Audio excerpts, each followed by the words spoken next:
Strengthening Faith 70. I read a news article a while ago, which I wanted to briefly discuss. It reported on a large-scale project and how things were not going according to the initial plan, such as the estimated cost of the project increasing dramatically. Muslims should understand that making long-term worldly plans is not the wisest decision, as these things very rarely work out as planned.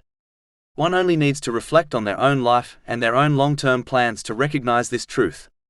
It is always best to plan on a short-term basis, as this is more achievable and does not result in such emotional or financial difficulties when things do not work out as planned.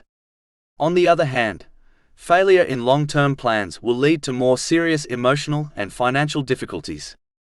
In addition, long-term plans always causes one's mind to focus on this material world, which distracts them from preparing for the hereafter, which involves using the blessings one has been granted in ways pleasing to Allah, the Exalted, as outlined in the Holy Quran and the traditions of the Holy Prophet Muhammad, peace and blessings be upon him. This attitude will only lead to difficulties in both worlds. But when one makes short-term worldly plans, it does not distract them from the bigger picture, meaning preparing for the hereafter. In addition, long-term plans distract a person from enjoying the lawful aspects of this world, such as spending time with one's children. They delay enjoying these things as they are too busy working towards their long-term goal. This can disrupt their relationships and cause long-term issues, such as divorce.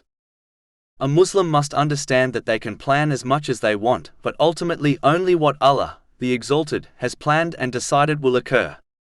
So it is best to minimize this as much as possible, and instead focus on fulfilling one's necessities and responsibilities in this world, and preparing for their journey to the hereafter.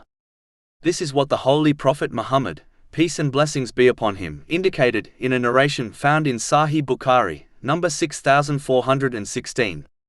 He advised Muslims to live in this material world as a stranger or traveler.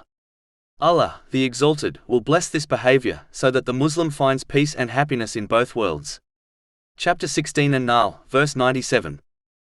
Whoever does righteousness, whether male or female, while he is a believer, we will surely cause him to live a good life, and we will surely give them their reward in the hereafter according to the best of what they used to do.